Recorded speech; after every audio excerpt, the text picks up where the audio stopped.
అందరికీ నమస్కారం. ఈరోజు మీ అందరికీ నేను వినిపించబోయే కథ మనసు మూలల్లో. రచయిత ఎన్ హరిప్రియ గారు. ఇక కథలోకి వెళితే, ఆలస్యమైపోయిందన్న కంగారుతో భుజానికున్న బ్యాగుకు హడావిడిగా తోసేస్తూ తన టేబుల్ దగ్గరకు చేరుకుంది మేడం వింధ్య. అప్పటికే పిఏ పాండు తన సీట్లో సెటిల్ అయి ఆమె కోసం ఎదురు చూస్తున్నాడు. రోజు తానే టెన్షన్గా వచ్చేది. తలెత్తి ఆమె ముఖాన్నే దీక్షగా చూశాడు. దాదాపు 35 ఏళ్ల వింధ్య చూడచక్కని రూపవతి. తలంటి లూజుగా సగానికి రబ్బర్ బ్యాండు పెట్టింది. ఎత్తైన పొడవాటి జుట్టు వెనక భాగం అంతా పరచుకోవడంతో పాటు ముందర పాల భాగంని కూడా కవర్ చేస్తోంది. తల వంచితే ఆమె ముఖంలో భావాలు కనిపెట్టడం కూడా కష్టమే. తల ఎత్తితే తన పరిస్థితిని కప్పిపుచ్చుకొని కళ్ళు కాంతివంతం చేసి మెరుపు ప్రదర్శించాలని ఆమె చేసే ప్రయత్నం విఫలమైనట్లు ఏడ్చిన గుర్తుగా కళ్ళు ఎర్రబడి బాగా వాచి ఉన్నాయి. ఎంత ఆఫీసరైనా ఆమె ఆడది. ఆమె పరిస్థితి ఏమాత్రం ఆనందంగా లేదని పాండు ఇట్టే గ్రహించేశాడు. ఎవరో మేధావి అన్నట్లు ముఖమే ఒక పుస్తకం. ముఖం చూస్తూ ఎన్నో విషయాలు గ్రహించవచ్చు. అంటే ఈరోజు కూడా ఆమె భవంతికి వెనుకవైపు ఆనుకునే తమ ఇల్లు కావటాన ఆమె భవంతిలో జరిగే ఏ కార్యక్రమమైనా ఇట్టే తెలిసిపోతుంది. అది ఒక కారణం కాగా ఆ సీటులో నుండి ఆమె లేస్తే ఎంతో ఫ్రెండ్లీగా మూవ్ అవుతుంది. ఆమె వంకే పరీక్షగా చూస్తున్నాడు. కానీ ఆమె ఆ సీట్లో ఉండటాన్నే అన్నీ తెలిసిన విషయం గురించి అడగలేకపోయినాడు. 40 ఏండ్ల పాండు. ఆమె ముంజేతుల మీద గాజులు గీరుకున్నట్లు రక్తం స్రవిస్తున్న ఘాట్లు, ఉబ్బిన వాతలు. ఆ ఇల్లాలు భర్త చేతుల్లో ప్రతిరోజు అనుభవించేది నరకమేనని తనకు తెలుసు. తననే చూస్తున్నాడని గమనించిన వింధ్య కావాలని అతని చూపులో చూపు కలిపి నవ్వు తెచ్చి పెట్టుకుంటూ పెదవి కదిలించబోయింది. తన ప్రయత్నం విఫలమైనట్లు అతనికి నవ్వే రాలేదు. చేతలు అబద్ధం చెప్పవచ్చు, ముఖం చూపులు అబద్ధం చెప్పలేవు. తనను తనే సర్దు కూర్చుంది. ఆ మాత్రం చనువు చాలు అతను చొరవ తీసుకోవటానికి. అతనితో అంతలేసి బాధలు పడకపోతే శుభ్రంగా వదిలి పారేయరాదు. నీ బ్రతికేదో నువ్వు దర్జాగా బ్రతకగలిగే శక్తి నీకుందిగా అంటూ ఎంతోమంది హితులు సన్నిహితులు హెచ్చరించినా వింధ్య మాట్లాడదు. చాలాసార్లు ఆమెకి అలాంటి ఊహే వస్తుంది. కానీ అది క్షణికం.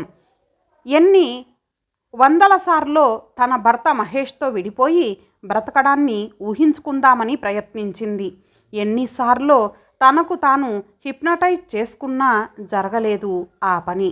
అదే కాదు, కొట్టినప్పుడు ఎప్పుడైనా పంతానికి పోయి 2 రోజులు కావాలని ముఖం తప్పిస్తే ఆ ఒంటరితనం, అతన్ని చూడకుండా ఉండలేనితనం పెనుభూతంలా భయపెట్టేది. దానికి కారణం కేవలం తనకి అతని మీదున్న ప్రేమ. అదొక్కటే అతని విషయంలో ఆమెని కట్టిపడేసింది. ఆమె సబ్కాన్షియస్లో అదో తెలియని వ్యతిరేకత, బలహీనత. అలాంటి ఆమె శాశ్వతంగా అతన్ని వదిలి అసలు ఏ ఒక్క మనిషికైనా మంచో చెడో ఆచరణలో పెట్టాలంటే దాని పట్ల ఆ మనిషికి అనువంతైన నమ్మకమో ఇష్టమో ఉండి తీరాలి. అలాంటి రూపకట్టలేని భావనలు రూపం పోసుకొని బలం పుంజుకోవటం లేదు. భర్త తాలూకు ఆస్తి, హోదా ఇవన్నీ స్త్రీ పరిస్థితికి గౌరవం ఆపాదించేవే అయినా భార్యని బ్రతికించటానికి భర్త ద్వారా గుప్పెడు ఓదార్పు, పిడికెడు సానుభూతిని కూడా దయతల్చాలి. తను జాబ్ చేసి అతన్ని బ్రతికిస్తున్న భర్త అర్థం లేని పౌరుషానికి, ఉపయోగం లేని ఆవేశానికి, ఉపయుక్తం కాని కోపానికి, వ్యర్థమైన రోషానికి ఏకైక బలిపశువు ఆమె. అతనిలో అనురాగం, మమత, గౌరవం, ప్రేమ ఇవేమీ కించిత్తు లేవు. పెళ్లి కుదిర్చిన వారు కానీ, క్యాసెట్లలో పెళ్లి ఫోటోలలో ఉన్న ఏ వ్యక్తి కానీ, అప్పగింతలలో కన్నీళ్లు కార్చిన ఏ బంధువు కానీ ఇప్పటి ఆమె స్థితికి కారణం అడగరు. కనీసం తెలుసుకోవటానికి కూడా ప్రయత్నించరు. అతని పరిస్థితికి కారణం మగవాడు కావటమే. అది సంఘం చెప్పే నిర్వచనం. ఆమె స్థితికి మాత్రం కారణం ఆడదనేది ఒకటైతే రెండో కారణం కర్మ. ఇది సంఘం చెప్పే తీర్పు, చేసే శాసనం. ఈ రెంటిని అధిగమించాలని చూస్తే అది బరితెగించటం. తన సంసారమనే ఊబిలో అతనిది చలనం లేని కరుకుదనం. కన్నీళ్లు కార్చేలా హింసించి అవి మింగి కడుపు నిండినట్లు తృప్తిపడటం అతని అలవాటు. ఆమె సంపాదించకపోతే రాక్షసుడవుతాడు. తను పెట్టే బాధలన్నిటినీ గడపలోపలే దిగమింగి నవ్వు ముఖంతో గడప దాటకపోతే ఉగ్రరూపం ధరిస్తాడు. ఇవి చాలు ఆమె ఏమిటో తెలుసుకోవటానికి, ఇవి చాలు ఆమె సంసారం ఏమిటో అర్థమవటానికి. కానీ ఆమె భర్త ఎందుకలా తయారయ్యాడు అనే ప్రశ్న తెలియని వారు వాళ్ళకై వాళ్ళు చెప్పుకునే సమాధానం కారణం ఆ భార్యే అని, లేదా ఆమె రాక్షసై గయ్యాలితనం వెళ్ళబోస్తోందని. పాండుకి కూడా అదే సమాధానం ఎదురైనా భావం మాత్రం వేరుగా ఉంటుంది. అతనిలోని ఆలోచనాపరుడి సమాధానం వేరుగా ఉంటుంది. వింధ్య తనకు తెలియకుండానే అతని కోరికల్ని తోసిరాజని, అతని ఇగోని హట్ చేసి అతనిలోని పైశాచికత్వాన్ని ట్యూన్ చేస్తోందేమో, అలా ఆనందం పొందుతోందేమో. ఎలా? అతను ఎన్ని చిత్ర విచిత్ర పద్ధతులతో హింసించినా సాధారణ ఆడదానిలా పోట్లాడి యాగి చెయ్యదు. నెమ్మదిగా మౌనంగా హింస పడుతూ అతనిలో మరింత కసి రేపుతుందేమో. ఆ తర్వాత అతని కోపం దిగజారిపోయిన తర్వాతనైనా బయటపడదు. పైగా ఈ మొగుడు లేకపోతేనేం అని ఎవరైనా దుయ్యబడితే అతన్నే సమర్థిస్తుంది కూడా. ఆయన మొదట్లో చాలా మంచివాడు, ఇప్పుడే ఇలా అయిపోయారు అంటుంది ఎప్పటికప్పుడు. ఆమె లోకానికి అతను కేంద్ర బిందువు. ఆమె ప్రేమకు అతడు ఏకైక వారసుడు. అది తెలిసినా ఆమెను ఆ కక్ష్య దాటించి ఆలోచింపజేయాలనేదే పాండు ప్రయత్నం. ఆమెను ఆ కష్టాల నుండి తప్పించి తన శక్తి మేర ఆమెను ఆనందింపజేయాలి అనేదే ధ్యేయం. ఆ మాటే ఆమెతో అంటే ఆయన్ని వదిలి ఇలా కాక మరోలా ఎలా బ్రతకాలో ఆలోచించాలో కూడా అర్థం కావటం లేదు. ఇది ఆమె సమాధానం. అయినా కొన్ని క్షణాల్లో కొందరు మాట్లాడే మాటలు మంత్రాక్షరాల్లా వెలుతురు స్వరాలు పలికిస్తాయేమో. ఆమెతో కొంత సమయం తర్వాత అతని మాటలు ఆలోచనగా మారి రక్తంతో కలిసి అయస్కాంతంలా వ్యాపిస్తోంది. అది అవకాశంగా తీసుకున్న అతను ఇంకా ఏమేమి ఆలోచించగలరో ప్రయత్నించి చూడండి అంటే ఎదురు ప్రశ్నేసింది అర్థం కానట్లు. దెబ్బలు తినటం, బాధలు భరించటం, అమానుషాలన్నింటినీ ఓర్చుకోవటం, మా ఆయన్ని ప్రేమిస్తున్నాను అనుకొని ఆత్మవంచన చేసుకోవటం, ఇవి కాక ఇంకేం చేయగలరో ఆలోచించండి అంటూ ఆమె ఆలోచనకి పదును పెట్టాడు. దీనివల్ల జరిగే ఫలితమేమో కానీ కాసేపు ఆవిడ జీవితం మరో కొత్త ప్రపంచంలోకి తొంగి చూడటం ప్రారంభమైంది. మనిషిలో కనపడని మార్పులు ఆమెలో వ్యక్తిని ప్రభావితం చేస్తుంటే కనిపించే మార్పులు మాత్రం ఆమెలో చురుకుదనం, నిబ్బరం గమనిస్తున్నాడు. ఒకరోజు మాటల సందర్భంలో మీలో చాలా మార్పు వస్తోంది అంటే అవును, ఆలోచించటం నేర్చుకుంటున్నాను అంది.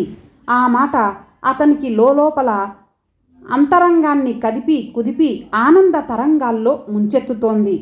ఏం నేర్చుకుంటున్నారు? కుతూహలంగా అడిగాడు. అజ్ఞానంలో ఉన్న మనిషికి, మేధావంతుడైన మనిషికి తేడా అతని జీవన విధానంలోని కోరికలకు, అవసరాలకు గౌరవించే విధానంలోనే బయటపడుతుందని తెలుసుకుంటున్నాను. తుపాకీ గుల్లలాంటి మాటలు. మనసులోనే ఎగిరిపడ్డాడతను. ఐ మీన్ సారీ, మీ ఉద్దేశం నాకు అర్థమైంది పాండుగారు. మానసికంగా మీరు నాకు చేయూతనివ్వాలన్న మీ ఉద్దేశం నాకు అర్థమైంది. కానీ నా ఉద్దేశమే మీకు అర్థం కాలేదు. ఆయనంటే నాకు ప్రేమే కాదు, ప్రాణాధికం కూడా. అందుకే ఆయన ఆలోచన పరిధి దగ్గరే ఆగిపోతున్నాను. ఆయన అక్కడే నన్ను కలుసుకుంటున్నారు. అది లోకానికి మీకు అర్థం కాదు. ఇప్పటికీ నాకు ఒక విషయం అర్థమైంది. జీవితావసరాలు ఆ మనిషికి ఇచ్చి రక్షించటం కాక అసలు ఆ మనిషికి నేనే తోడు నీడ అయి బ్రతికేటట్లు చెయ్యటం మంచి పని అని. ఒకప్పుడు భయంగా బ్రతకటానికి అలవాటు పడ్డ నేను ఇప్పుడు నన్ను నేను పెంచుకుంటూ ఎగురుతూ బ్రతకటం నేర్చుకున్నాను.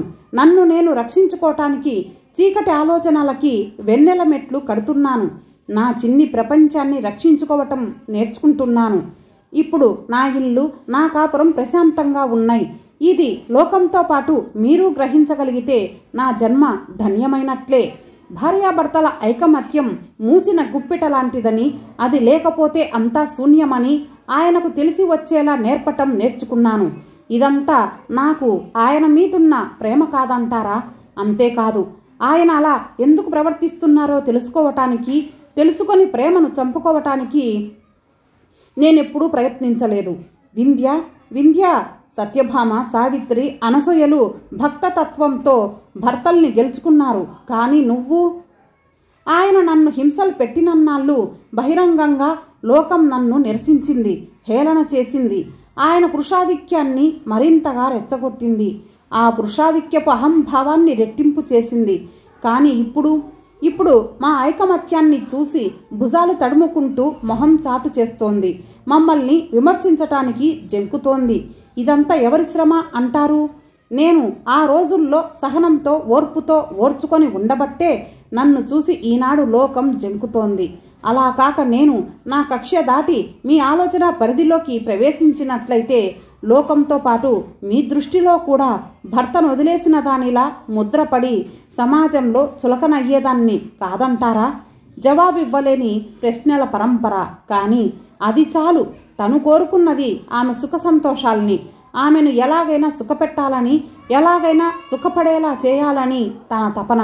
అది మరో రూపం దాల్చకముందే ఆమె జీవితంలో వెలుగు రేఖల్ని ఆమె స్వయంగా విరజిమ్ముకుంది.